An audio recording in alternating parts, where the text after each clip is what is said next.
বিসমিল্লাহ রহমান রহিম। আজকের এই 31 দফা আহ, 31 দফা আমাদের 31 দফার যে পয়েন্টগুলো এটি এই অনুষ্ঠানে উপস্থিত প্রাইভেট বিশ্ববিদ্যালয়ের প্রিয় ছাত্রছাত্রীবৃন্দ এবং মঞ্চে উপস্থিত আলোচকবৃন্দ, আসসালামু আলাইকুম। এতক্ষণ আমরা আলোচনা করলাম, আপনারা আলোচনায় ছিলেন, আপনারা অনেকক্ষণ আগে থেকে আলোচনা শুরু করেছেন। আপনারা শুনেছেন মঞ্চে থেকে উপস্থাপক বৃন্দ বা স্পিকার বৃন্দ ওনারা সুন্দরভাবে তুলে ধরেছেন এবং তারপরে প্রশ্নোত্তর পর্ব হয়েছে। তো আমি আর সেগুলোতে যেতে চাইছি না। বাই নাও এর মধ্যে আপনাদের হাতের মধ্যেও প্রত্যেকের হাতেই আমি দেখছি 31 দফা আছে। ঘরের ভেতরে ঘরের বাইরে অনেকে, আপনার প্রায় 500 জনের মতন আপনারা এখানে বসে আছেন স্টুডেন্ট। আহ, আমি আজকে আপনাদের সাথে কথা বলছি, এই মুহূর্তে আমি যাদের সাথে কথা বলছি, আমি যাদেরকে স্ক্রিনে দেখতে পাচ্ছি, পরিষ্কারভাবে বলে দেওয়া যায়, ইউ আর দি ফিউচার। আপনারা হচ্ছেন বাংলাদেশের ভবিষ্যৎ। আপনারা হচ্ছেন বাংলাদেশের ভবিষ্যৎ, এটাই বাস্তব, এটাই সত্য। তো স্বাভাবিকভাবেই আমার যখন প্রশ্ন উত্তর আমি আপনাদের সাথে পার্টিসিপেট করছিলাম, তখন একটা কথা বলেছিলাম যে একজন রাজনৈতিক কর্মী হিসাবে স্বাভাবিকভাবেই আমার যেই যতদিনের রাজনীতির সাথে আছি, যতদিন ধরে রাজনীতির অভিজ্ঞতা, আহ, বিভিন্ন জায়গায় গিয়েছি, দেশের বিভিন্ন বিষয় দেখেছি, মানুষের বিভিন্ন কথা শুনেছি। আহ, বিগত 15-16 বছরে রাজনীতি কি হয়েছে কি না হয়েছে কম বেশি আপনারা সকলেই দেখেছেন। আপনারা দেশে ছিলেন, আমি দেশের বাইরে থেকে যতটা সম্ভব দেখেছি। বিদেশে থাকার বাধ্য হয়ে, বিদেশে থাকার কারণে আমার কিছু জিনিস দেখার সুযোগ হয়েছে। আহ, সেইগুলো আমি চিন্তা করেছি এই বিষয়গুলো নিয়ে। তো যেহেতু আমি বললাম যে আপনারা হচ্ছেন বাংলাদেশের ভবিষ্যৎ, আজকে আমি বাংলাদেশের যারা আপনারা ভবিষ্যৎ, তাদের সাথে আমি আমার কিছু চিন্তা শেয়ার করতে চাই। এই চিন্তার অনেকগুলো এরই ভিতরে 31 দফায় আপনারা পেয়েছেন, আপনারা নিজেও আলোচনা করেছেন, নিজেদের বক্তব্য তুলে ধরেছেন। মঞ্চে যারা উপস্থাপকবৃন্দ আছেন বা আলোচকবৃন্দ আছেন, ওনারা ওনাদের অবস্থান থেকে ব্যাখ্যা করেছেন আপনাদের সামনে আপনাদের প্রশ্নের উত্তরগুলো। আমি কয়েকটি বিষয় একটু আপনাদের সামনে তুলে ধরতে চাই। যেমন ধরেন, যেহেতু আপনারা স্টুডেন্ট, এখানে উপস্থিত প্রত্যেকে আপনারা স্টুডেন্ট, আমি শিক্ষাটা দিয়ে শুরু করতে চাই। যে শিক্ষাটাকে একজন পলিটিক্যাল অ্যাক্টিভিস্ট বা রাজনৈতিক কর্মী হিসাবে আমি কিরকম মনে করি যে শিক্ষা হওয়া উচিত আগামী দিনের ভবিষ্যৎ। আমি মনে করি যে আমাদের দেশের প্রথমেই যেটা করা উচিত, এবং আমাদের 31 দফার মধ্যেও আছে, যে শিক্ষা ক্ষেত্রে আমরা বাজেট বাড়াবো, বাজেট বৃদ্ধি করব। আমরা, আমি ব্যক্তিগতভাবে মনে করি শিক্ষা ক্ষেত্রে যদি কিছু করতে হয়, প্রথমেই সেটা করা উচিত প্রাইমারি লেভেলে। প্রাইমারি শিক্ষা কেন্দ্রে, শিক্ষা স্কুলে শিক্ষক, ছাত্র ছাত্রী, এদের উপরে আমাদের প্রথম জোরটা দেওয়া উচিত। এখন প্রথম জোর দিতে আপনি কি বলেন? প্রথম জোর দিতে কি আমরা বুঝবো যে সুন্দর সুন্দর স্কুল বিল্ডিং গড়ে তোলা? আমি এটার পক্ষে নই। আমি এটার পক্ষে নেই। হ্যাঁ, কোনোটা যদি ভাঙাচোরা কিছু থাকে, মিনিমাম সেটাকে আমরা ঠিক করে নেব, যাতে শিক্ষকরা ভালোভাবে ক্লাস নিতে পারেন, ছাত্রছাত্রীরা, ছোট ছোট ছাত্রছাত্রীরা প্রাইমারি স্কুলে ভালোভাবে ক্লাস করতে পারে। কিন্তু আমরা জোর দিব কোয়ালিটির উপরে, শিক্ষকের কোয়ালিটির উপরে। বাজেটটা আমরা এখানে বেশি দিব আমি মনে করি, আমার যেটা চিন্তা, যাতে করে আমরা ভালো শিক্ষক পাই। প্রাইমারি স্কুলের শিক্ষকদের কোয়ালিটি যাতে বৃদ্ধি পায়, তাদেরকে আমরা ভালো করে ট্রেনিং দিব, বছরে 2বার 3বার 4বার আমরা ট্রেনিং দিব। সমাজের যারা মেধাবী স্টুডেন্ট, সাধারণত একটা কথা বা একটা প্র্যাকটিস প্রচলিত আছে যে আচ্ছা, যেই ছেলেটা চাকরি বাকরি পাচ্ছে না বা রেজাল্ট ভালো করেনি, প্রাইমারি স্কুলে ঢুকিয়ে দাও।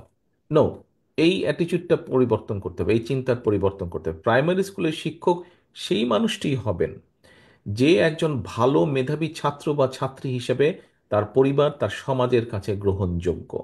কারণ যদি মেধাবী একজন ছাত্র ছাত্রীকে প্রাইমারি স্কুলের শিক্ষক আমরা বানাতে পারি, তৈরি করতে পারি, ট্রেনিং দিতে পারি ভালোভাবে, তাহলে স্বাভাবিকভাবেই সেই স্টুডেন্টটা যখন এই শিক্ষক হবে বা শিক্ষিকা হবে, সে তার স্টুডেন্টদেরকে ভালো শিক্ষা দিবে। স্বাভাবিকভাবেই সে তার স্টুডেন্টদেরকে ভালো শিক্ষা দিবে। এটি গেল খুব সংক্ষেপে একটি বিষয়। এবং এর জন্য যে শুধু ট্রেনিং দিব আমরা তা না, পাশাপাশি ট্রেনিং এর পাশাপাশি আমাদেরকে অনেকগুলো বিষয় এখানে ইনক্লুড করতে হবে। কোন সেই বিষয়গুলো? সেই বিষয়গুলো হচ্ছে যে শুধু পুঁথিগত বিদ্যা যদি বাচ্চাদেরকে, হ্যাঁ ভালো বই দিব আমরা, সিলেবাসগুলো ভালোভাবে করব, ভালো বই দিব, শুধু তাই নয়, সাথে সাথে সামাজিক কতগুলো মূল্যবোধ আছে। সামাজিক কতগুলো মূল্যবোধ আছে, ঠিক আছে, মুরব্বীদেরকে, গার্জিয়ানদের, সিনিয়রদেরকে দেখলে আমরা কিভাবে কথা বলবো, সালাম দিব, আমাদের যেটা ধর্ম অনুযায়ী সামাজিক মূল্যবোধ যেটা আছে, ধর্মীয় মূল্যবোধ আছে, যার যার ধর্মে সেই মূল্যবোধগুলো শিক্ষা দেওয়া হবে। আহ, কিভাবে কথা বলতে হবে একজন মানুষ বিপদে পড়লে, এখানে আহ, একজন আমাদের একজন এরিসা বোধহয়, খুব সম্ভব এরিসা, সে তার বক্তব্যে একটা কথা বলেছে যে জীব জন্তুর দের ব্যাপারে, যে অনেক ক্ষেত্রে আমরা দেখি যে আমাদের দেশের অনেক মানুষই আহ, অপ্রয়োজনভাবে জীবজন্তুকে কষ্ট দিয়ে থাকে। কাজেই এই যে মানুষ বিপদে পড়লে বা একটা জীবজন্তু বিপদে পড়লে তারকে সাহায্য করা, অর্থাৎ এই বিষয়গুলোকে যদি আমরা প্রাইমারি লেভেল থেকে বাচ্চাদেরকে শিখাতে পারি, আমি মনে করি আস্তে আস্তে এটার একটা পজিটিভ ইফেক্ট আমরা সমাজে দেখতে পাবো। সময় লাগবে হয়তো কিছুদিন, কিন্তু আমরা দেখতে পাবো। একটা বিরাট বড় বিষয় আছে, যেই বড় বিষয়টি হচ্ছে যে, বড় বিষয় আছে সেটি হচ্ছে দুর্নীতি। আমরা দুর্নীতি, আমাদেরকে যেভাবেই হোক দুর্নীতির এই রোধ করতে হবে আমাদেরকে। এখান থেকে জাতিকে বের করে নিয়ে আসতে হবে, দেশকে বের করে নিয়ে আসতে হবে। আমরা দুর্নীতি যেমন বিগত আমাদের সরকারের সময়, বিএনপি যখন সরকার পরিচালনা করেছে, তখন দুর্নীতি দমন কমিশনে একটা আইন করেছিল যে দুর্নীতি দমন কমিশন কোনো পারমিশন লাগবে না কারো বিরুদ্ধে ইনভেস্টিগেট করতে, সরকারের কোনো পারমিশন লাগবে না, ইন্ডিপেন্ডেন্ট ছিল তারা। আহ, বিগত স্বৈরাচার সরকার, পলাতক সরকার, তারা কিন্তু এই আইনটিকে আবার পরিবর্তন করেছিল যে সরকারি কোনো কর্মকর্তা কর্মচারীর বিরুদ্ধে যদি ইনভেস্টিগেশন করতে হয় সেক্ষেত্রে পারমিশন নিতে হবে। বিএনপি কিন্তু এটা উঠিয়ে দিয়েছিল। তো এখন যাই হোক, এটা হচ্ছে অন্য বিষয়। কিন্তু এই যে দুর্নীতি, দুর্নীতি জিনিসটা, দুর্নীতি বলতে কিন্তু অনেক কিছু বোঝায়। সে যদি অর্থ তছরূপ করে দুর্নীতি তা না, মিথ্যে কথা বলা দুর্নীতি, ট্রাফিক সিগন্যাল ভায়োলেট করা দুর্নীতি, কারো ক্ষতি করা দুর্নীতি, এরকম অনেক দুর্নীতির ব্যাপক। কিন্তু আমরা যদি ভালো মানুষগুলোকে, মেধাবী মানুষগুলোকে শিক্ষক করতে পারি, এবং তারা যদি বাচ্চাদেরকে সেভাবে শেখাতে পারে যে দুর্নীতি খারাপ, দুর্নীতি বিষয়টা খারাপ, কারোকে ক্ষতি করা খারাপ, মিথ্যে কথা বলাও দুর্নীতি খারাপ, ট্রাফিক আইন ভঙ্গ করা খারাপ, কারো ক্ষতি করা খারাপ, অবশ্যই অর্থ তছরূপ করা খারাপ, কাউকে ঠকানো খারাপ, এই বিষয়গুলো যদি আমরা ছোটবেলা থেকে বাচ্চাদের মাথার মধ্যে আস্তে আস্তে আস্তে ঢুকিয়ে দিতে পারি, তাহলে স্বাভাবিকভাবে এটা একটা পজিটিভ এফেক্ট পাবো। এখানে আপনাদেরকে আমি একটা কথা বলি। আমার পরিচিত একটা ছেলে আছে, এখানে থাকে। তো ওর একটা ছোট ছেলে আছে, ছেলেটার বয়স এখন 8-10 বছর হবে। আমি যেই ঘটনাটা বলছি এটা প্রায় আরো 5-6 বছর আগের ঘটনা, যখন বাচ্চাটার বয়স ছিল 5 কি 6 এরকম বয়স হবে বোধহয় ওর। ওকে স্কুলে শিখিয়েছে এই দেশে, ও তখন প্রাইমারি স্কুলে পড়ে, এখনো প্রাইমারিতেই, তো ক্লাস 6-এই বোধহয় আছে, প্রায় 6-এর ভিতরেই আছে। তো ও স্কুলে শিখেছে যে গাড়িতে যখন উঠবে সিট বেল্ট পরতে হবে, ইভেন পিছনেও যখন বসবে, পিছনে সিটে বসবে, সিট বেল্ট পরতে হবে। তো ওর বাপ একজন ড্রাইভ করছে, ওর বাবা একজন একদিন ড্রাইভ করছে, সিট বেল্ট পরেনি সে, বাচ্চা ধরে বসেছে, এই তুমি কেন সিট বেল্ট পরছো না, সিট বেল্ট পরতে হবে, টিচার বলেছে সিট বেল্ট পরতে হবে। বাচ্চাটার মাথায় কিন্তু ঢুকে গেছে। আরেকদিন রাস্তা পার হচ্ছে, তো রাস্তা পার হলে, এই দেশে রাস্তা পার হলে অনেকগুলো জেব্রা ক্রসিং আছে যেখানে আপনি একটা সুইচ আছে, টিপ দিলে কিছুক্ষণ পরে গ্রিন হয়ে যায়, ওটা গাড়িগুলো থেমে যায়, আপনি পার হবেন। তো অনেক মানুষই একটু এদিক ওদিক দেখে, যখন দেখে গাড়ি টাড়ি কম আছে বা একটু দূরে আছে, হেঁটে পার হয়ে যায়, ওই সিগন্যালটা আর দেয় না। ও একদিন ওরকম করতে গেছে, ওর বাচ্চা রিয়াক্ট করেছে, কি ব্যাপার তুমি এইভাবে পার হলে কেন, আগে এটা গ্রিন হবে তারপরে তুমি রাস্তা পার হবে। তো বিষয় হচ্ছে যে এরকম ছোট ছোট বিষয় আমরা যদি বাচ্চাদেরকে, আমাদের ভবিষ্যৎ, আপনারা যেরকম ভবিষ্যৎ, আপনাদের পরে যারা আছে তারা পরবর্তী ভবিষ্যৎ আমাদের, আমরা যদি বাচ্চাদেরকে ছোটবেলা থেকে এই বিষয়গুলো শিক্ষা দিতে পারি, এবং শিক্ষকদেরকে যদি আমরা সেরকম ভালো মানুষদেরকে শিক্ষক করতে পারি, আমি বিশ্বাস করি 5 বছর না, বাট 10 বছরের পরে কিন্তু আমরা ভালো রেজাল্ট পাবো, 10-12 বছর পরে আমরা ভালো রেজাল্ট পাবো। আসুন, এটা খুব সংক্ষেপে আমি একটি চিন্তা বললাম আমার। এখন আসুন তারপরে, আহ, আমি দেখেন, মনে করি আপনারা এখানে আছেন, আপনারা প্রাইভেট বিশ্ববিদ্যালয়ে পড়ছেন, আপনাদের মধ্যে অনেকেই দেশে থাকবেন, অনেকেই আপনারা বিদেশে চলে যাবেন কর্মসংস্থানের জন্য। বিদেশে যারা যান, যারা শিক্ষিত হয়ে বিদেশে যান বা অল্প অর্ধশিক্ষিত যারা বিদেশে যান বিভিন্ন চাকরি বাকরি কর্মসংস্থানের জন্য, একটা সমস্যা দেখা দেয় অনেকেরই আমাদের, সেটা হচ্ছে ভাষার সমস্যা। যেসব দেশে ইংরেজি কথা বলার বা ইংরেজি ভাষা চালু আছে সেখানে হয়তো অত সমস্যা হয় না।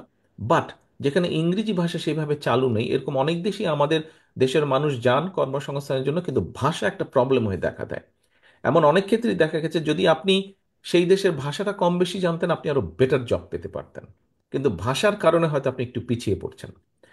আমি মনে করি অন্তত ক্লাস সিক্স থেকে অন্তত ক্লাস সিক্স থেকে ক্লাস টেন পর্যন্ত আমরা যদি এটা যারা এক্সপার্টস আছেন তাদের সাথে অবশ্যই আলাপ করব, বাট এরকম আমরা সুযোগ পেলে, আমি ইনশাল্লাহ সুযোগ পেলে আমি এরকম কিছু একটা করার চেষ্টা করব। সেটা হচ্ছে বাংলা আমরা সবাই বলছি, বাংলা স্কুল কলেজে পড়ছি, আমরা শিখছি, ইংরেজিটাও কম বেশি শিখছি, কিন্তু ইংরেজিটাকে আমরা কম্পালসারি করব, একদম কম্পালসারি করব। এটা গেল এক নম্বর। আপনি ইংরেজি শিখলেন, আপনার ক্লাস সিক্স থেকে বা ফাইভ থেকে যদি টেন পর্যন্ত ধরেন, পাঁচটা বা ছয়টা আপনি ক্লাস ধরছেন, এইভাবে যদি আপনি ধরেন, আপনাকে আরেকটা ভাষা শিখতেই হবে। একদম এটা কম্পালসারি, ভাষা শিখতেই হবে আপনাকে। বাংলা শিখলেন, ইংরেজি শিখলেন, থার্ড একটা ল্যাঙ্গুয়েজ আপনাকে শিখতে হবে। That could be Italian, that could be French, that could be German, that could be Mandarin, that could be Arabic, that could be Japanese। অর্থাৎ আপনাকে এই ভাষাগুলো, আপনার যেটা পছন্দ, একজন স্টুডেন্ট হিসেবে আপনার যেটা পছন্দ, আপনি সেই ভাষাটি বেছে নেন। তাহলে আপনি ইংরেজির পাশাপাশি আরেকটি ভাষা শিখলেন, এবং 2 থেকে 3 বছরের মধ্যে আপনি সেই ভাষাটি যদি রপ্ত করে নেন, ফোর্থ একটা ল্যাঙ্গুয়েজে আমরা যাব, সেটা হয়তো আমরা অপশনাল রাখলাম। কিন্তু ইংরেজির পাশাপাশি আরেকটা থার্ড ল্যাঙ্গুয়েজ আমি কম্পালসারি রাখতে চাই। আমি মনে করি এটার সাথে বোধহয় আপনারা মনে হয় প্রায় সবাই এটার সাথে এগ্রি করবেন। একটা মানুষ যখন বাইরে যাবে, আপনি বাংলা তো জানেনই, জানেন ইংরেজিটা আপনি ভালো জানেন, সাথে যদি আপনি থার্ড একটা ল্যাঙ্গুয়েজ খুব ভালো জানেন, আর যেই ল্যাঙ্গুয়েজগুলো বললাম এরকম 8টা 10টা ল্যাঙ্গুয়েজ থাকবে, তার মধ্যে থেকে আপনি একটা বেছে নেবেন ল্যাঙ্গুয়েজ যদি জানেন। আমার কাছে মনে হয় সেইরকম এইরকম ভাষা জানা মানুষ যখন বাইরে যাবে, কর্মসংস্থানের ক্ষেত্রে খুব একটা তাকে দুর্ভোগ পোহাতে হবে না। এরকম অনেকগুলো দেশে যেই ল্যাঙ্গুয়েজগুলো বললাম, এই এই দেশগুলোতে এ, অনেক চাকরি বাকরির ব্যবস্থা থাকে, জব এর অপরচুনিটি থাকে। সেক্ষেত্রে এই সমস্যাটা অনেকাংশে দূর হবে। আসুন এবার, এবার আরেকটা জিনিস আমি মনে করি আমরা যদি ইন্ট্রোডিউস করতে পারি, স্কুল লেভেল থেকে শুরু করে একদম ইন্টারমিডিয়েট লেভেল পর্যন্ত, কি সেটা, আহ, আমি মাঝে মাঝেই বলি, যেভাবেই হোক হয়নি, আমার যেরকম খুব ইচ্ছা ছিল ছোটবেলা থেকে কিবোর্ড শেখার, পিয়ানো বা কিবোর্ড শেখার ইচ্ছা ছিল আমার, বাট যে কোনো কারণেই হয়নি। আমার কাছে কেন জানি মনে হয় আপনারা এখানে যারা বসে আছেন, অনেকেই আপনাদের মধ্যে আছেন যারা আপনারা কোনো না কোনো মিউজিক্যাল ইনস্ট্রুমেন্ট আপনারা শিখতে চান বা ইচ্ছা করে শিখতে আপনাদের। আছেন না? আচ্ছা বলেন তো কে কে আছেন, হাত তুলবেন নাকি, সামনে যাদের দেখতে পাচ্ছি আমরা মিউজিক্যাল ইনস্ট্রুমেন্ট শিখতে চান। That's very good. Thank you so much. Thank you. এই যে আমরা অনেককে এখানে পেলাম, আমার ইচ্ছা যে আমাদের বাচ্চারা যারা থাকবে লেখাপড়ার পাশাপাশি, আপনার ইচ্ছা যদি গিটার, আপনি গিটার শিখতে পারেন, আপনার ইচ্ছা কিবোর্ড, আপনি কিবোর্ড শিখতে পারেন, আপনার ইচ্ছা হারমোনি, আপনি হারমোনি শিখতে পারেন, আপনার ইচ্ছা ফ্লুইড বাঁশি, আপনি বাঁশি শিখতে পারেন। অর্থাৎ কোনো না কেন একটা মিউজিক্যাল, আপনাকে একটা মিউজিক আপনাকে শিখতেই হবে কম্পালসারি। এটার উপরে পাশ ফেল নির্ভর করবে। সো আমার একটা স্টুডেন্ট যখন আস্তে আস্তে বড় হবে, সে 3টা থেকে 4টা ল্যাঙ্গুয়েজ জানছে, সে একটা মিউজিক্যাল ইনস্ট্রুমেন্ট সে বাজাতে পারছে, অর্থাৎ এক্সট্রা ক্যারিকুলাম তার হচ্ছে পড়ালেখার পাশাপাশি। সবাই যে ডাক্তার, ইঞ্জিনিয়ার, আর্কিটেক্ট হবে তা তো না, বাইরেও তো কেউ কিছু হতে পারে। অনেককে আমি দেখেছি যে ডাক্তারি পড়েছে কিন্তু ফাইনালি ডাক্তার হয়নি, ইঞ্জিনিয়ারিং পড়েছে হয়নি, অন্য কিছু হয়েছে, তার শখের একটা কোনো সাবজেক্ট হয়েছে। অর্থাৎ আমাদের প্রচুর প্রতিভা আছে সারা দেশে, আপনারা যারা ছড়িয়েছেন আপনাদের মধ্যে প্রচুর প্রতিভা আছে। আপনি তো, আপনি যদি একটা মিউজিক শেখেন, আপনি তো ইয়ানির মতন আপনি একজন মিউজিশিয়ান হলেও তো হয়ে যেতে পারেন। আশা করতে আমাদের দোষ কোথায়? এটা আমরা যখন ইয়াং ছিলাম, আমরা ইয়ানি একটা মিউজিক্যাল ইনস্ট্রুমেন্ট, ইটালিয়ান বাজাতো, আমি জানি না আপনারা কেউ শুনেছেন কিনা, হয়তো অনেকেই শুনেছেন, খুব সুন্দর ওর মিউজিকগুলো। তো এখন আহ, হতেও পারেন এরকম। তো আমি মনে করি এইভাবে আমরা প্রতিভাগুলোকে বের করে আনবো। তারপরে আমি আরেকটা জিনিস মনে করি যে ইন্ট্রোডিউস করলে ভালো হবে। নর্মালি দেশে থাকতে আমি ব্যাডমিন্টনটা খেলতাম কম বেশি, এটা খেলার শখ ছিল। আমার ভাই অবশ্য খেলাধুলার এক্সপার্ট ছিল, ও এমন কোনো খেলা ছিল না খেলতো না। ক্রিকেটটা হয়তো বেশি খেলতো, ফুটবলটা বেশি খেলতো, বাট সব খেলাই সে খেলতো, ও খেলার এক্সপার্ট ছিল। আমি was not into very much into sports আমি। এনিওয়ে, আমি মনে করি আপনারা আমার মতন অলস না। আমি মনে করি আপনারা কম বেশি সবাই এখানে কোনো না কোনো খেলাধুলা পছন্দ করেন। আমিও মনে করি বাংলাদেশে এই মুহূর্তে যারা আছে মানে স্কুল থেকে শুরু করে একদম আমরা যদি ধরি ইন্টারমিডিয়েট লেভেল পর্যন্ত কেউ না কেউ কোনো না কোনো গেমস পছন্দ করেন। আমরা তো এরকমও করতে পারি, কম্পালসারি করে দিতে পারি কতগুলো খেলা যেগুলো বাংলাদেশে কম বেশি জনপ্রিয় খেলা।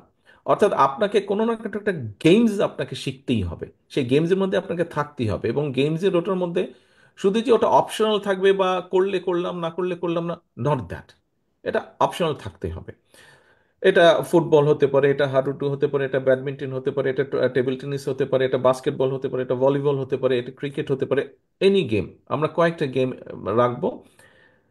এই গেম আপনাকে করতেই হবে, পার্টিসিপেট এটাতে করতে হবে। অর্থাৎ প্লেয়ার হিসেবেও যে আপনার ভিতরে প্রতিভাটা আছে সেটাকে আমরা বের করে আনতে চাই, সেটাকে আমরা প্রপারলি প্রকাশ করতে চাই সেটা। তাহলে একটা স্টুডেন্ট 3টা থেকে 4টা ভাষা জানছে, মিউজিক্যাল ইনস্ট্রুমেন্ট আপনি বাজাচ্ছেন, আপনি মিউজিক্যাল ইনস্ট্রুমেন্ট বাজাচ্ছেন, আপনি একটা খেলাতে আপনি খুব ভালো। আসুন এবার আরেকটা জিনিস আমি করতে চাই। আহ, আমার হাতের লেখা খুব খারাপ, অনেক সময় আমি নিজেও বুঝি না। আমি যখন আমার ওয়াইফকে কিছু দিই ও আমাকে বলে যে "এটা কি লিখেছো তুমি", আমি গিয়ে আবার পড়ে দিই ওকে কি লিখেছে। বাট আমি মনে করি সবার হাতের লেখা এত খারাপ নয়, সবার হাতের লেখা খারাপ নয়। আপনাদের মধ্যে অনেকেই আছেন যারা আপনারা হাতের লেখা সুন্দর এবং খুব সুন্দর ড্রয়িং বা আর্ট আপনারা করতে পারেন। আমরা তো আমাদের এরকম অনেকের ইচ্ছা আছে, অনেকের আর্টিস্ট হবার ইচ্ছা আছে, বাট সামাজিক কারণে পারিবারিক কারণে হয়তো আমরা অনেকে হতে পারি না। বাট হওয়ার মনের মধ্যে ইচ্ছা আছে। পরিবার হয়তো বিভিন্ন অর্থনৈতিক কারণে হোক, বিভিন্ন কারণে পরিবার তাকে সেই সুযোগটা দিতে পারে না। আমরা তো রাষ্ট্রের পক্ষ থেকে তাকে সুযোগটা করে দিতে পারি আমাদের সেই প্রতিভাবান ভবিষ্যৎ প্রজন্মকে, যে ঠিক আছে আর্টটা যদি আমরা তাদেরকে শেখাতে পারি, সে যদি সুন্দর হতেও তো পারে, সে একজন বড় আর্টিস্ট হতে পারবে। বড় আর্টিস্ট জয়নুল আবেদিন সাহেবের মতন একজন বড় আর্টিস্ট হতে পারবে। হয়তো আপনাদের এখানেই, আপনাদের ভেতরেই হয়তো অনেকে এরকম বসে আছেন আপনারা, যাদের মধ্যে সেই প্রতিভা আছে, কিন্তু প্রতিভাটা বিকশিত করার সুযোগ পাচ্ছে না। এই সুযোগটা আমরা তৈরি করতে চাই।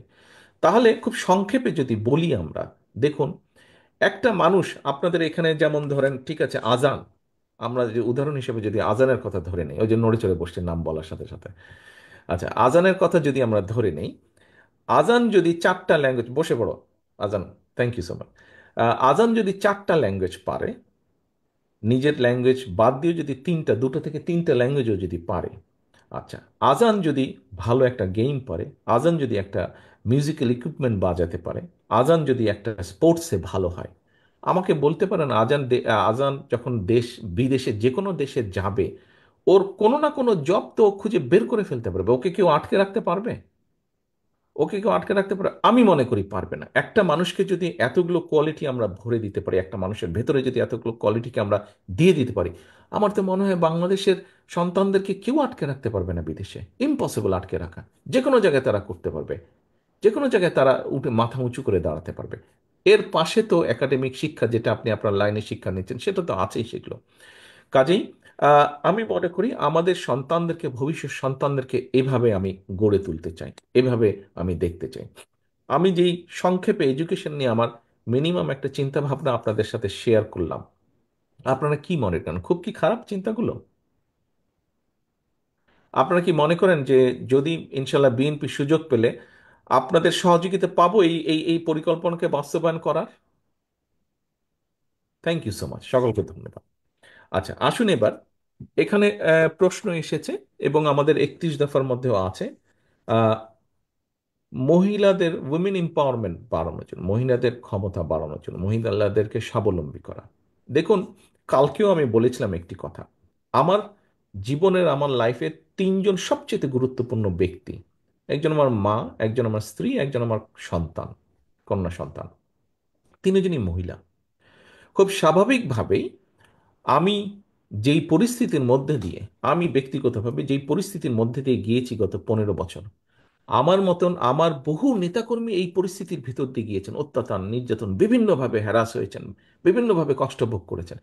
উনি কিন্তু, আমি একা কষ্ট ভোগ করিনি, আমার সহকর্মীরা একা কষ্ট ভোগ করেনি, তাদের সন্তানরা, তাদের স্ত্রী, তাদের মা, তাদের বোন, সবাই কষ্ট ভোগ করেছে। খুব স্বাভাবিকভাবেই আমি কিন্তু চাইবো আমার পরিবারের মহিলা সদস্য যারা আছে, ভবিষ্যৎ যাদের আছে, তাদেরকে স্বাবলম্বীভাবে গড়ে তুলতে, যাতে বিপদ আপদে তারা শক্ত থাকতে পারে, তাদেরকে কেউ টলাতে না পারে। এখন এইটি হচ্ছে নীতিগতভাবে একটি চিন্তা, নীতিগতভাবে একটি বিশ্বাস।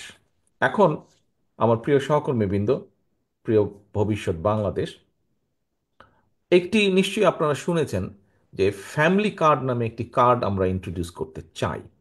ফ্যামিলি কার্ড কথাটা নিশ্চয়ই এর মধ্যে কয়েক জায়গায় বলেছি, পত্রপত্রিকায় কম বেশি এসেছে, আপনারা শুনেছেন, নিশ্চয়ই পড়েছেন, দেখেছেন, শুনেছেন। এখন কি ফ্যামিলি কার্ডটা? আপনারা যেহেতু এখানে কথা হয়েছে 31 দফা নিয়ে, 31 দফা শুধু আমরা এখানে রাখছি না, আপনাদেরকে বলার উদ্দেশ্য হচ্ছে আপনারা যেহেতু এই দলের আদর্শে বিশ্বাস করেন, আমাদের এই 31 দফাকে আপনারা সারা দেশে আপনাদের সাধ্য অনুযায়ী ছড়িয়ে দেওয়ার চেষ্টা করবেন, শুধু বিএনপির মানুষ না, সাধারণ সব মানুষের মধ্যে। তো এখন এই যে ফ্যামিলি কার্ড, এটি একটি আমাদের চিন্তা, একটি পরিকল্পনা।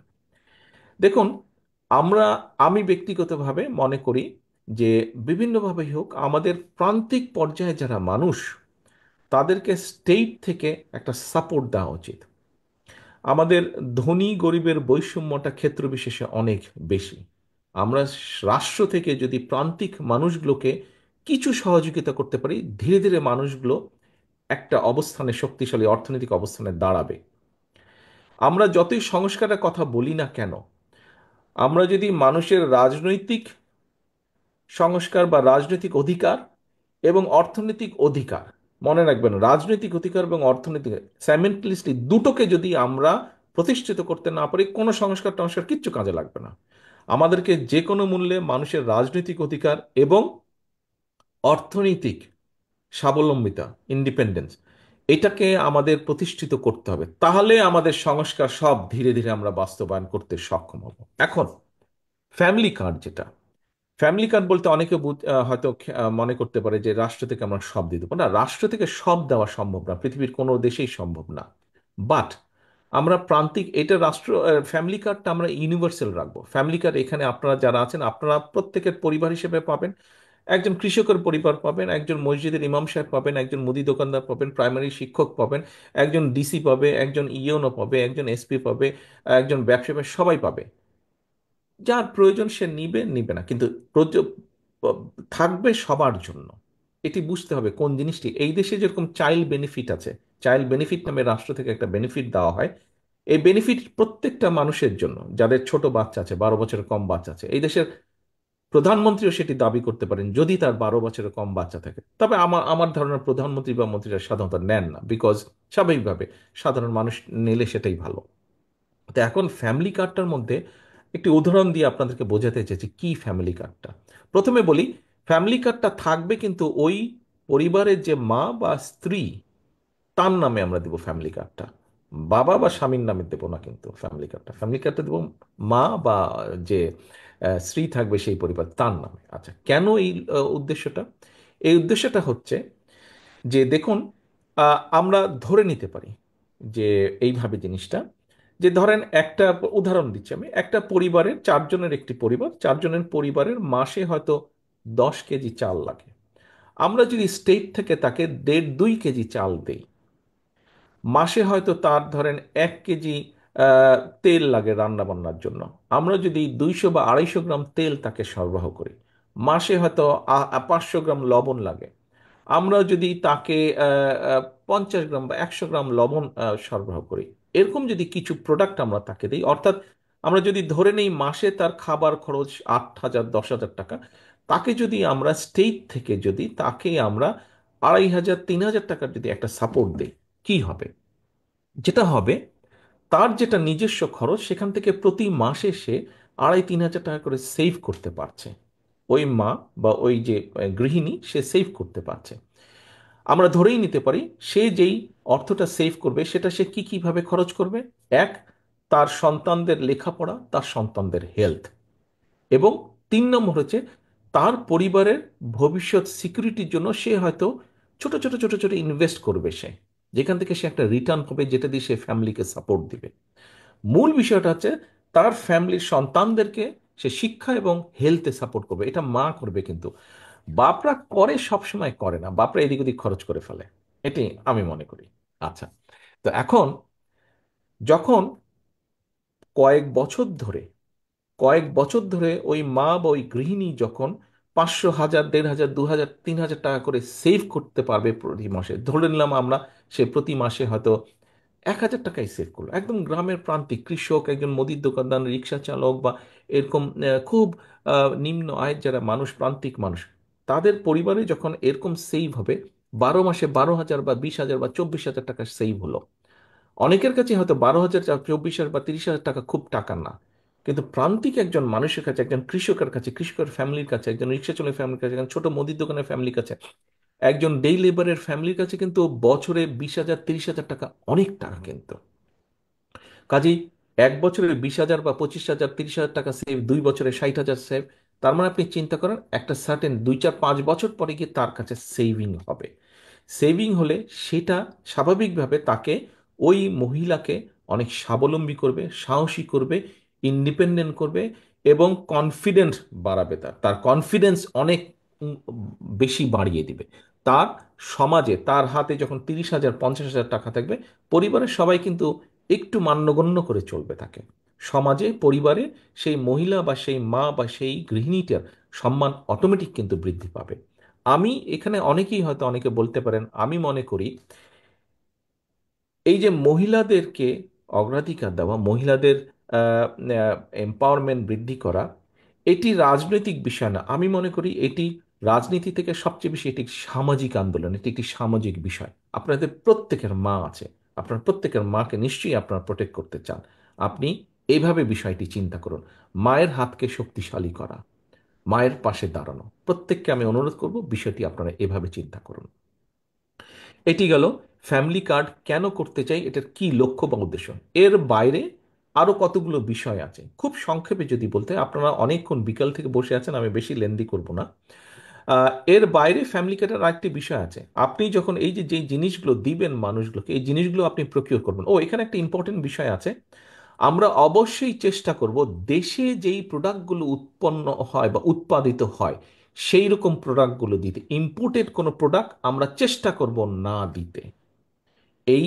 যেই জিনিসগুলো আমরা দিব এর মধ্যে আমরা চেষ্টা করব দেশে উৎপাদিত প্রোডাক্ট দিতে, দেশে যা যা হয় উৎপাদিত সেগুলো দিতে। কারণ হচ্ছে, তাহলে আপনি দেশে যারা, সেটি কৃষক হোক, সেটি কোনো সেটি লবণ উৎপাদনকারী কৃষক হোক, ধান উৎপাদনকারী কৃষক হোক, গম উৎপাদন, আলু উৎপাদনকারী কৃষক হোক, আখ উৎপাদনকারী কৃষক হোক, চিনির মিল হোক, আমরা এইগুলোকে তখন সাপোর্ট দিতে পারবো, এই মানুষগুলোকে সাপোর্ট দিতে পারবে। তার মানে আপনি চিন্তা করেন ইকোনমিক অ্যাক্টিভিটিসটা কত হবে। প্রতি মাসে যখন আপনি এই প্রোডাক্টগুলো দিবেন, প্রতি মাসে স্টেট এগুলো প্রকিউর করবে, লোকালি প্রকিউর করবে, তার মানে কি পরিমাণ ইকোনমিক অ্যাক্টিভিটিস হচ্ছে পুরো দেশের মধ্যে, এই বিষয়টি চিন্তা করতে হবে।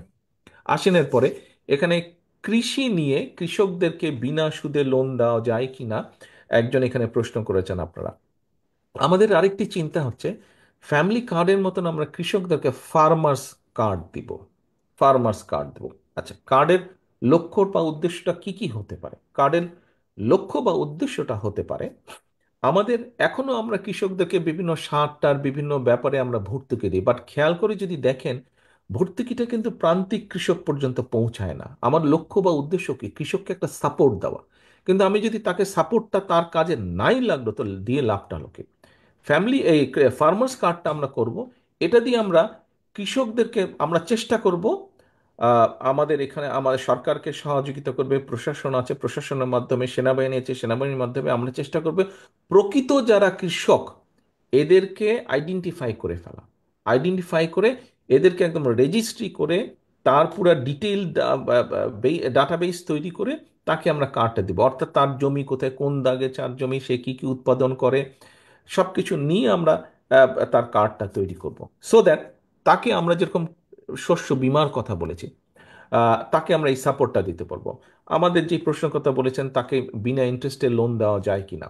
কখনো কোনো ফসলের ক্ষতি হলে সরকার যদি ঠিক করে যে ঠিক আছে এই বছর এই ফসলের ক্ষতি হয়েছে, তাহলে এই ফসল যারা উৎপাদন করে তাদেরকে আমরা বিনা সুদে ঋণ দিব, তখন এই কার্ডটা ব্যবহার করলেই কিন্তু, কার্ডটা যেখানে যেখানে যেখানে ডেজিগনেটেড প্লেস থাকবে সেখানে গিয়ে সে পাঞ্চ করলেই তখন বোঝা যাবে। সরকার কাছে পুরো লিস্ট আছে যে কে কোথায় এই পার্টিকুলার, সে কোনো বছর টমেটো চাষি যারা তারা ক্ষতিগ্রস্ত হয়েছে, তাদেরকে আমরা একটা সহযোগিতা দিব টমেটো চাষে। তাহলে টমেটো চাষি কারা আছে মোটামুটি ভাবে আমি বের করে ফেলতে পারবো। এটি আছে। আমরা, ঠিক আছে, টমেটো চাষিদেরকে পার্টিকুলার এই ফার্টিলাইজারটা দিতে হবে। কোন কোন কৃষকের কি কি পরিমাণ ফার্টিলাইজার লাগে, সবার তো আর 1 কেজি 2 কেজি 10 কেজি লাগবে না। জমির পরিমাণ অনুযায়ী কমবে বাড়বে বিষয়টা, ঠিক আছে। তাহলে এই এলাকায়, বাংলাদেশের অমুক এলাকায় এরা এরা আছে যারা টমেটো চাষ করে, টমেটো ক্ষতিগ্রস্ত হচ্ছে, তাদেরকে আমরা এই সাপোর্ট দিব, অথবা তাদের এই সারটা প্রয়োজন, তাদেরকে আমরা এই সারটা দিব। অর্থাৎ পুরো জিনিসটা আমরা নিয়ে আসবো, একদম কম্পিউটারাইজ করে পুরো জিনিসটা আইটির ভিতরে আমরা নিয়ে আসবো, যাতে করে মিস ইউজ যত সম্ভব কম করা যায়। বাট আমরা যত বেশি সংখ্যক তাদেরকে যেই সহযোগিতা স্টেট থেকে, রাষ্ট্র থেকে আমরা দিতে চাই, সেটা তাদেরকে তত আমরা দিতে সক্ষম হই, ম্যাক্সিমামটা যাতে তাদেরকে আমরা দিতে সক্ষম হই। কিছু হতেই পারে ওয়েস্টেজ, এটা বাস্তবতাটা মেনে নিতেই হবে। এবার আসুন হেলথ। হেলথ নিয়ে একজন ডায়াবেটিকের প্রশ্ন করেছিলেন এখানে, ডক্টর পাভেল সাহেব, উনি খুব সুন্দরভাবে বলেছেন কি কি বিষয়। হেলথের বিষয়টা আপনাদের অনেকেরই নিশ্চয়ই কম বেশি ধারণা আছে। ইউরোপে কিন্তু এখানকার হেলথ ফ্যাসিলিটি খুব ভালো, কম বেশি নিশ্চয়ই আপনাদের অনেকেরই ধারণা আছে, সবার না থাকলেও। আমরাও বলেছি আমাদের এখানে ইউকেতে যেরকম এনএইচএস আছে, এনএইচএস এর মতন করে আমরা সাজাতে চাই। তবে এই দেশে কিন্তু এনএইচএসও খুব হাবুডুবু খাচ্ছে, huge budget, serious complain NHS. আগে যেরকম এমার্জেন্সিতে, আমি যখন প্রথম প্রথম এই দেশে এসেছি 15 বছর 16 বছর আগে, 15 16 অলমোস্ট 16 বছর আগে, তখন এমার্জেন্সিতে গেলে 1.5 2 ঘন্টার বেশি ওয়েট করতে হতো না, এখন 4 5 ঘন্টা 6 ঘন্টা পর্যন্ত ওয়েট করতে হয়। অর্থাৎ ওদের উপর অনেক প্রেশার হয়েছে, রোগীর সংখ্যা বেড়েছে। এরা এখন নতুন একটা পলিসি নিয়েছে। আমি মনে করি, আমি ব্যক্তিগত ধারণা, আমাদের জন্য, আমাদের যেহেতু হিউজলি পপুলেটেড কান্ট্রি, আমাদের জন্য এই পলিসিটা নেওয়া উচিত। কি সেটা? প্রিভেনশন। প্রিভেনশন নেওয়া উচিত, প্রিভেন্টিভ মেজার আমাদেরকে বেশি করে নেওয়া উচিত এখন। সেইটাকে, অর্থাৎ আমি যদি, দেশের মানুষ যদি কম অসুস্থ হয়, তাহলে যারা অসুস্থ হবে তাদেরকে বেটার ট্রিটমেন্ট আমরা দিতে পারবো, বেটার সার্ভিস আমরা দিতে পারবো হসপিটালগুলোতে। কিন্তু বেশি মানুষ যখন অসুস্থ হয়ে যাবে, স্বাভাবিকভাবে তখন একটা ক্যাওয়াটিক সিচুয়েশন হবে, কাউকেই আপনি ভালো সার্ভিস তখন দিতে পারবেন না। কাজে আমরা যদি দেশের মানুষকে সচেতন করতে পারি, এবং সেই লক্ষ্যে আমরা, শহীদ জিয়ার সময় একটি প্রকল্প নেওয়া হয়েছিল, পল্লী চিকিৎসক, হয়তো অনেকের কাছে শব্দটি পরিচিত আছে, পল্লী চিকিৎসক। আমরা প্রতি গ্রামে আমরা পল্লী চিকিৎসক দিব, একজন না, একের অধিক আমরা পল্লী চিকিৎসক করব, হাজার হাজার লক্ষ আমরা পল্লী চিকিৎসক তৈরি করব। এই পল্লী চিকিৎসকদের কাজ হবে সাধারণত বেসিক অসুখ বিসুখ যেগুলো হয় মানুষের, কিডনির প্রবলেম বলেন, হার্টের প্রবলেম বলেন, কোলেস্ট্রল প্রবলেম বলেন, বিভিন্ন যেগুলো ডায়াবেটিক প্রবলেম বলেন, মানুষকে গিয়ে সচেতন করা। এবং আমাদের একটি লক্ষ্য আছে, এই সে উদাহরণ হিসেবে বলছি, যদি 1 লক্ষ পল্লী চিকিৎসক আমরা অ্যাপয়েন্ট করি, এই 1 লক্ষ পল্লী চিকিৎসকের মধ্যে 70 থেকে 75 হাজার পল্লী চিকিৎসক হবে নারী। নারী হবে পল্লী চিকিৎসক, কারণ নারীদের একটা সুবিধা আছে, তারা ঘরের ভিতরে যেতে পারে এবং গিয়ে মহিলাদেরকে, গৃহিণীদেরকে বোঝাতে পারে। স্বাভাবিকভাবে গৃহিণীরা যেহেতু ঘরের বিষয়গুলো দেখভাল করেন, তাদেরকে যখন সচেতন করা যাবে, আপনি বাচ্চাকে এই খাওয়াবেন, স্বামীকে এই খাওয়াবেন, বা মুরব্বীকে এই খাওয়াবেন, তাহলে এই অসুখ থেকে দূরে থাকা যাবে। স্বাভাবিকভাবে ধীরে ধীরে আমরা সেই বেনিফিটটা পাবো ইনশাল্লাহ। সেই জন্য আমরা এখানে করব। এখানে একটা জিনিস দেখেন, এই যে পল্লী চিকিৎসক কথা বললাম, আপনি যদি ফুটবলের সেই ওই যে গেমসের কথা বলেছি, আর্টের কথা বলেছি, মিউজিকের কথা বলেছি, আপনারা চিন্তা করে দেখেছেন আপনাদের মধ্যে এখানেই কতজন আপনারা এইসব টিচারের অ্যাপয়েন্টমেন্ট পেতে পারেন, বা এইসব টিচার হতে পারবেন? আপনারা চিন্তা করতে পারেন কত লক্ষ জব ক্রিয়েট করতে পারবো আমরা। শুধু শিক্ষা ক্ষেত্রে আমরা কত লক্ষ জব ক্রিয়েট করতে পারবো। আপনার তো যদি 10 থেকে 15 হাজার আপনার ফুটবলের টিচারই লাগবে, 10 থেকে 15 হাজার আপনার বাস্কেটবলের টিচারই লাগবে, 10 থেকে 15 হাজার মিউজিক টিচার লাগবে, তাও মিউজিকের কয়েকটা ক্যাটাগরি। তার মানে চিন্তা করেন কত শিক্ষাক্ষেত্রে আমরা কত জব ক্রিয়েশন করতে পারছি দেশের ভিতরেই। এই কথাটা বলতে ভুলে গেছিলাম, সরি। আচ্ছা, আসেন এবার আরেকটি বিষয়, আমি যেটা আপনাদের সবচেয়ে কনসার্ন, এখন একটু একটু থাকলে আগামী যত দিন যাবে আপনাদের এই কনসার্ন, মাথা ব্যথা, কষ্ট, টেনশন আরো বাড়বে। সেটা হচ্ছে আপনাদের নিজেদের জব ক্রিয়েশন। আপনাদের নিজেদের জব ক্রিয়েশন, ওই যে শিক্ষা ব্যবস্থা যেখানে বলেছিলাম, আমরা ধরে নিচ্ছি আপনার প্রাইভেট ইউনিভার্সিটিতে যারা আছেন, আপনারা আপনারা মোটামুটিভাবে বাংলাদেশের প্রেক্ষাপটে আপনারা ওয়েল অফ ফ্যামিলি, যারা একটু সচ্ছল ফ্যামিলি তারা আছেন। বাট অনেক ফ্যামিলি আছে যাদের সচ্ছলতা অনেক কম। তো শিক্ষাক্ষেত্রের মধ্যে একটা জিনিস আমরা ইন্ট্রোডিউস করতে চাই, সেটা হচ্ছে যে ভোকেশনাল ট্রেনিং বলতে যা বোঝায়, বা এই ধরনের যে বিষয়গুলো আছে, এগুলোকে আমরা রেগুলার এডুকেশনের পাশাপাশি আমরা এগুলোকে ইন্ট্রোডিউস করতে চাই। এখনো কিছু কিছু হতে হচ্ছে, কিন্তু আরও আমরা বাড়াতে চাই। তার ফলে যেটা হবে, আপনার ল্যাঙ্গুয়েজ, আপনার এই ভোকেশনাল ট্রেনিং, এই সবগুলো যখন থাকবে, স্বাভাবিকভাবেই এই মানুষটা যখন বেরিয়ে আসবে, সে ইন্টারমিডিয়েট ডিগ্রি পার করে যখন বেরিয়ে আসবে, সে এমনভাবে সিলেবাসটা সাজাতে চাই যে একটা ফ্যামিলি যদি একটা বাচ্চাকে ইন্টারমিডিয়েট পরে পড়াতে না পারে একজন স্টুডেন্টকে, তাহলে সে যেই ট্রেনিংটা পাবে সেটা দিয়ে যাতে সে তার জব ক্রিয়েট করে ফেলতে পারে, তার জবটা সে ক্রিয়েট করে ফেলতে পারে। তা এর সাথে তো তার ল্যাঙ্গুয়েজ, অন্য স্কিলস তো আমরা ডেভেলপ করিয়ে দিচ্ছি। আচ্ছা, আসেন এরপরে। এরপরে একটা বিষয় আছে যুবকদের কর্মসংস্থান, কিছুটা আমি একটু আগে বললাম। এখানে মাহাদি আমিন বলেছে আইসিটি ক্ষেত্রে আমাদের যেটা একটা পরিকল্পনা আছে, যেমন ধরেন উদাহরণ হিসাবে বোঝানোর জন্য বলছি, ঢাকা শহরে প্রচুর রিক্সা চালক আছে। আমরা এই রিক্সা চালকদেরকে রেজিস্ট্রি করার চিন্তা ভাবনা করছি, করে নিয়ে তারপরে তাদেরকে পর্যায়ক্রমিকভাবে আমরা ট্রেনিং দিব। কথা হচ্ছে যে এখানে শিক্ষিত, অশিক্ষিত, অল্প শিক্ষিত, অর্ধশিক্ষিত মানুষ আছে, আমাদেরকে ক্যাটাগরি করে ফেলতে হবে কয়েকটি, যেটি আমাদের পরিকল্পনা আছে, ক্যাটাগরি করব আমরা। করে এই ধরনের যারা রিক্সা চালক আছেন, আমাদের প্রায় 1 কোটি মানুষ বিদেশে আছে। আমাদের যেটা ব্যক্তিগতভাবে আমার যেটা চিন্তা ভাবনা, আমি আমার নেতৃবৃন্দের সাথে আলাপ করেছি, আমাদের যেটা চিন্তা ভাবনা, এরকম সারা দেশে আমরা এই কাজগুলো করব, যে এইভাবে এরকম যারা মানুষ আছে তাদেরকে আমরা নিয়ে আসব, তাদেরকে কতগুলো বেসিক ট্রেনিং দিব। এবং শুধু ট্রেনিং দিব না, বিদেশে আমাদের যেই দূতাবাসগুলো আছে তাদেরকে মাধ্যমে একটা রিসার্চ আমরা করাবো যে কোথায় কোন কোন দেশে কি ধরনের কাজের স্কোপ আছে, এডুকেশন কোয়ালিটির বা এডুকেশন কোয়ালিফিকেশনের উপর নির্ভর করে। এই মানুষগুলোকে ট্রেন করে আমরা একদম আনস্কিল ওয়ার্কার না, আমরা সেমি স্কিল বা স্কিল ওয়ার্কার কিভাবে বিদেশে এক্সপোর্ট করা যায়, সেটা আমাদের পরিকল্পনার মধ্যে আছে, সেটা আমাদের চিন্তাভাবনার মধ্যে আছে। একবারেই যে আমরা সব পারবো তা না, বাট আমরা শুরু করব। এটাকে বই নিয়ে যাবেন আপনারা, এবং এটা একটা কন্টিনিউয়াস প্রসেস, আপনাদের পরবর্তী প্রজন্ম এটাকে কন্টিনিউ করবে। আমরা ইনশাল্লাহ এটাকে শুরু করব, শুরু করার ইচ্ছা আমাদের আছে।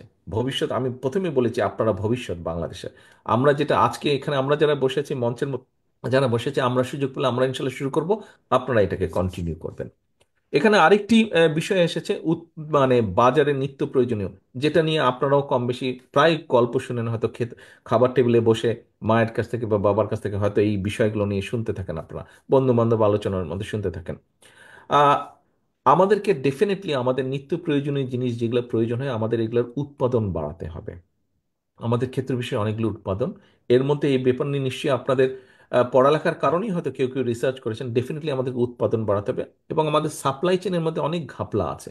যেমন প্রথমেই যদি বলা যায়, চাঁদাবাজির একটি বিষয় আছে, বিভিন্নভাবে বিভিন্ন জায়গায় চাঁদাবাজি হয়, প্রায় পত্রিকার নিউজে কি, এই বিষয়টিকে যেভাবে হোক আমাদেরকে নিয়ন্ত্রণের ভিতরে আনতে হবে, এই বিষয়টিকে যেভাবে হোক আমাদের নিয়ন্ত্রণ করতে হবে। সেক্ষেত্রে কিছুটা কমে আসবে, কিন্তু আমাদেরকে অবশ্যই আরেকটা সাপ্লাই চেন তৈরি করতে হবে, ট্রেডিশনাল যে সাপ্লাই চেন আছে সেটার বাইরেও সাপ্লাই চেন করতে হবে, যাতে জিনিসের দামটা কম বাড়ে।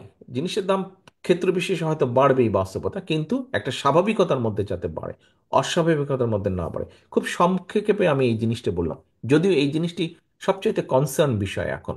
কিন্তু আমাদেরকে অবশ্যই উৎপাদন বাড়াতে হবে, আমাদেরকে মার্কেটিংয়ের নতুন ব্যবস্থা, উপায় পুরো চিন্তা করতে হবে, এবং প্রোডাক্টগুলো যাতে কোনো রকম বাধা বিঘ্ন ছাড়া একদম এন্ড ইউজারের কাছে যাতে পৌঁছতে পারে। এরপরে একটি বিষয় আছে এনভায়রনমেন্টের বিষয়। এটা আমাদের সবার কনসার্ন, এটি সারা বিশ্বের কনসার্ন। আমাদের নিজেদের যেটি চিন্তা আছে, এনভায়রনমেন্টের মধ্যে খাল খনন এবং নদী খনন নিয়ে আলোচনা হয়েছে। খাল এবং নদী খনন এটি আমাদের one of the priority project. আমরা ইনশাল্লাহ আল্লাহর মতে সুযোগ পেলে, মানুষের সমর্থন নিয়ে সরকার গঠন করলে, খাল খনন এবং নদী খননের অনেকগুলো কারণ আছে কেন আমরা করব। প্রথমত, আমাদের নদী এবং খালগুলো বন্ধ হয়ে গেছে। অল্প বৃষ্টি হলে ভারত ফট করে বর্ষাকালে তাদের নিজেদেরকে বাঁচানোর জন্য তারা তাদের ড্যামগুলো ওপেন করে দেয়, ওপেন করে দিয়ে আমাদেরকে ফ্লাডেড করে দেয় পুরা। আবার তাদের যখন প্রয়োজন পানিতে আটকে রেখে তারা নিয়ে যায়, আমাদেরকে পানি দেয় না। কাজে আমাদেরকে পুরা দেশটাকে চিন্তা করতে হবে, ওয়াটার রিজার্ভার হিসেবে বানাতে হবে। এবং আমরা যদি পুরো দেশটাকে ওয়াটার রিজার্ভার বানাতে যাই, আমাদের মানুষের পানি ব্যবহারের প্রয়োজন এটা করতে হবে, খাল খনন, নদী খনন। আমাদের ড্রাই সিজনে ফসলের জন্য করতে হবে। আরেকটা ভেরি ইম্পর্টেন্ট কারণে করতে হবে, যেহেতু নদী নালার পানি কমে গিয়েছে, খুব স্বাভাবিকভাবেই আমাদের আন্ডার ওয়াটার যেটা রিজার্ভার আছে, সেখানে অনেক প্রেশার পড়ছে, এবং এটা দিনে দিনে নেমে যাচ্ছে। তার সাথে এই নেমে যাওয়ার কারণে আর্সেনিক সহ বিভিন্ন সমস্যা দেখা দিচ্ছে।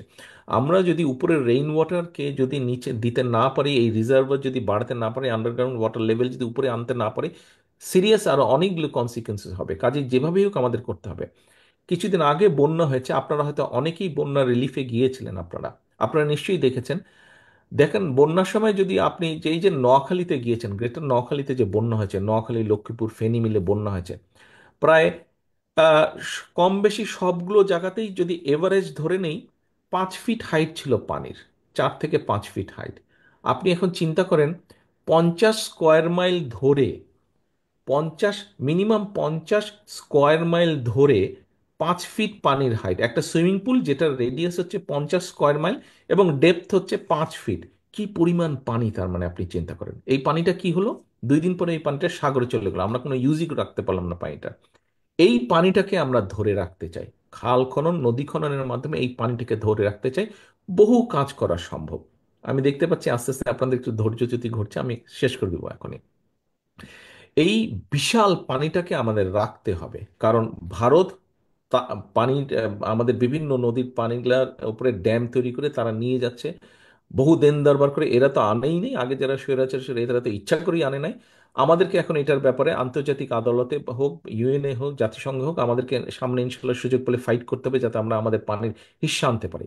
কিন্তু অ্যাট দ্য সেম টাইম আমাদেরকে অ্যাট দ্য সেম টাইম আমাদেরকে আমাদের সেকেন্ডারি অপশনও আমাদের রাখতে হবে, যে আমরা কিভাবে আমাদের ওই পানিগুলা, যে পানিটা আমরা এই মুহূর্তে ব্যবহার করছি না কিন্তু ভবিষ্যতে ব্যবহার করব, এইগুলোকে আমাদের ধরে রাখতে হবে, এই পানিটাকে আমাদের ব্যবস্থা রাখতে হবে সাপোর্ট হিসাবে। তো প্রিয় ভবিষ্যৎ প্রজন্ম, মোটামুটিভাবে এই বিষয়গুলো। ও আরেকটি আছে এনভায়রনমেন্টের মধ্যে, গাছ, গাছ, গাছ। আমি জানি না আপনাদের এখানে কতজনের গাছের প্রতি দুর্বলতা আছে। আমার গাছের প্রতি খুব দুর্বলতা আছে। That's very good, thank you so much. আমি অনেক সাপোর্টার পেলাম। আমার আমার গাছের প্রতি দুর্বলতা, বিশেষ করে বড় গাছের প্রতি দুর্বলতা। এখানে ছোট একটি ঘটনা বলি। আহ, বগুড়াতে, আমি জানি না এখানে কারো বাড়ি আছে কিনা বগুড়াতে। ও আচ্ছা, এই তো কয়েকজন, থ্যাংক ইউ। বগুড়াতে যাদের বাড়ি আছে, আপনারা নিশ্চয়ই শহরে দেখেছেন খোকন পার্ক। আমাদের বিগত টাইমে যখন আমরা সরকারে ছিলাম, খোকন পার্কে ডেভেলপ করা হচ্ছিল, তার আগে খুব ঝোপঝাপড়ে ছিল। তো ওটাকে একটু সুন্দর করে আমরা সাজিয়েছিলাম, ঝোপঝাট কেটে টেটে। যেদিন কাজ হচ্ছে আমি সেদিন গিয়েছিলাম। তো মাঠের ঠিক মধ্যেখানে না, একটু সাইডে একটা গাছ ছিল, গাছের নাম আমার এই মুহূর্তে মনে নেই। তখন আমাদের মেয়র ছিলেন মাহবুব রহমান সাহেব। উনি আমাকে হঠাৎ করে বললেন যে তারেক সাহেব, এই গাছটা ওরা কেটে ফেলতে চাচ্ছে, কিন্তু এই গাছটা মাত্র দুটো আছে বগুড়ায়, পুরো বগুড়ায় জেলে, এবং এটা 150 বছরের পুরনো গাছ, এটা বোধহয় কাটা ঠিক হবে না। আমি তাৎক্ষণিকভাবে ইঞ্জিনিয়ারকে ডাকলাম, আমি বললাম যে দেখেন এটা তো এই গাছটা, এই ব্যাপার, এই গাছটা আপনারা কেটেন না, এই গাছটা থাকুক, 150 বছরের পুরনো গাছ, এই গাছটা কেটে ফেললে তো আমরা পাবো না, অন্তত আমাদের জীবন দশাতে পাবো না আমরা।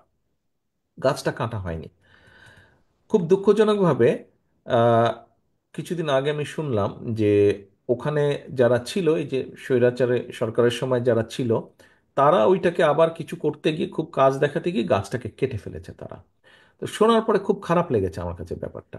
এনিওয়ে, এরা তো কি করেছে এটা আপনারা দেখেছেন। আহ, বগুড়া থেকে রংপুর যাওয়ার যে রাস্তাটা ছিল, রাস্তা বড় করার নাম করে, আপনাদের নিশ্চয়ই অনেকের মনে আছে, রংপুরে যাদের বাড়ি আছে, বগুড়ার উপর দিয়ে যারা গিয়েছেন রংপুরে, আপনারা দেখেন যে রাস্তার দুপাশে কেমন গাছ ছিল। আমি কিছুদিন আগে ছবি দেখলাম, কেটে সাফা করে ফেলেছে, একদম ধুধু মরুভূমির মতো। আমাদেরকে আমাদের সেই গাছের সেই যে ছায়া, সেই যে চিত্র, এটি আমাদেরকে যে কোনো মূল্যে ফিরিয়ে আনতে হবে। এটি শুধু ফিরিয়ে আনতে হবে আমাদের নিজেদের চোখের সৌন্দর্যের জন্য না, আমাদের দেশকে রক্ষা করতে হলে, দেশের মানুষকে রক্ষা করতে হলে, বহু প্রাকৃতিক দুর্যোগ থেকে রক্ষা করতে হলে। যেটা সমস্যা দেখা দিচ্ছে যে গ্লোবাল ওয়ার্মিংয়ের জন্য আস্তে আস্তে কিন্তু সমুদ্রের পানি বাড়ছে, বাড়ার ফলে এবং বিভিন্ন রিসার্চে দেখা যাচ্ছে বাংলাদেশের অনেকাংশ ডুবে যাবে একসময়। আমাদের এইগুলা থেকে যদি কিছুটা হলেও পরিবর্তন করতে সক্ষম হয়, আমাদেরকে গাছ সেটা সাহায্য করবে, সহযোগিতা করবে। এই মুহূর্তে আজকে হচ্ছে গিয়ে ডিসেম্বরের 3 তারিখ। আমার মনে আছে যখন আমরা স্কুলে পড়তাম, ডিসেম্বরের 3 তারিখ সোয়েটার কোট পরে আমরা বসে থাকতাম, বাট আমি দেখতে পাচ্ছি না এখানে কারো হাতে কারো শরীরে তেমন গরম কাপড় আছে। ছেলেদের মধ্যে কেউ কেউ একটু স্মার্ট হওয়ার জন্য ব্লেজার ট্লেজার কোট টোট পরে এসেছে, আদারওয়াইজ কিন্তু তেমন গরম কাপড় কারো গায়ে দেখছি না। অর্থাৎ তেমন কোনো ঠান্ডা নেই দেশে। কেন? Global warming. কেন? গাছপালা কেটে সাফা করে দিয়েছে এরা, কিন্তু গাছ লাগায়নি। এয়ারপোর্ট রোডে আগে সুন্দর সুন্দর গাছ ছিল, পরে দেখলাম বনসাই লাগিয়েছে। ছবিতে দেখলাম একজন আমাকে বললো বনসাই লাগিয়েছে। বনসাই তো আমাদের দেশি গাছ না, বিদেশ থেকে কেন গাছ আনতে হবে? দেশের মধ্যেই তো কত সুন্দর সুন্দর গাছ আছে আমাদের। সেই গাছগুলো কেটে দিয়ে, দেশি গাছ কেটে দিয়ে বনসাই কেন করেছে, কি করেছে? আমি আর সেই কথা, আপনারা নিশ্চয়ই বুঝতে পারছেন কার পকেট ভারী হয়েছে। এনিওয়ে, আমাদেরকে গাছ লাগাতে হবে। আমার নিজের যেটি ইচ্ছা, আমরা একটি সরকারের মেয়াদ, সাংবিধানিক মেয়াদ হচ্ছে 5 বছর। আমরা আগামী দিনে ইনশাল্লাহ জনগণের সমর্থন নিয়ে বিএনপি সরকার গঠন করলে আমার নিজের ইচ্ছা, সারা দেশে 5 বছর আমরা 50 মিলিয়ন, মানে 5 কোটি, 15, 5 কোটি বৃক্ষ আমরা রোপণ করবো, যেগুলো বড় বৃক্ষ, রেইন ট্রি বলতে। এবং আমি আশা করি যে আপনাদের এখানে অনেকেই আছেন যারা আমাকে সেই কাজে সহযোগিতা করবেন। প্রিয় ভবিষ্যৎ বাংলাদেশ, এই হচ্ছে মোটামুটিভাবে খুব সংক্ষেপে আমার চিন্তা, আমার দেশ, আমার দেশের মানুষকে নিয়ে আপনাদের সামনে তুলে ধরলাম। আজকে 31 দফা নিয়ে আলোচনা হয়েছে। 31 দফা বিএনপি দিয়েছে প্রায় 2 বছর আগে। কেন বিএনপি দিয়েছে 2 বছর আগে? 2 বছর আগে আমরা জানতাম না যে আমরা জুলাইয়ের 5 তারিখে স্বৈরাচারকে পালিয়ে যেতে বাধ্য করব। কিন্তু 2 বছর আগে আমাদের দলে, বিএনপির, দেশ এবং দেশের মানুষকে নিয়ে চিন্তা ভাবনা ছিল। দেশ এবং দেশের মানুষকে ভাগ্য কিভাবে পরিবর্তন করা যায় সেটি আমাদের চিন্তা ভাবনা ছিল। সেজন্যই আমরা যখনও জানতাম না যে স্বৈরাচারকে কবে বিদায় করব, তখনও কিন্তু আমরা এই 31 দফা দিয়েছি, দেশকে নিয়ে, দেশের মানুষকে নিয়ে। তারও আগে দেশনেত্রী খালেদা জিয়া ভিশন 2030 দিয়েছিলেন। লক্ষ্য এবং উদ্দেশ্য হচ্ছে আপনারা, অর্থাৎ দেশের মানুষ। লক্ষ্য এবং উদ্দেশ্য হচ্ছে বাংলাদেশ। প্রিয় সহকর্মীবৃন্দ, প্রিয় ভবিষ্যৎ বাংলাদেশ, আমার সামনে যারা বসে আছেন, আপনারা দলের সাথে জড়িত, আপনারা দলের সাথে জড়িত 31 দফা,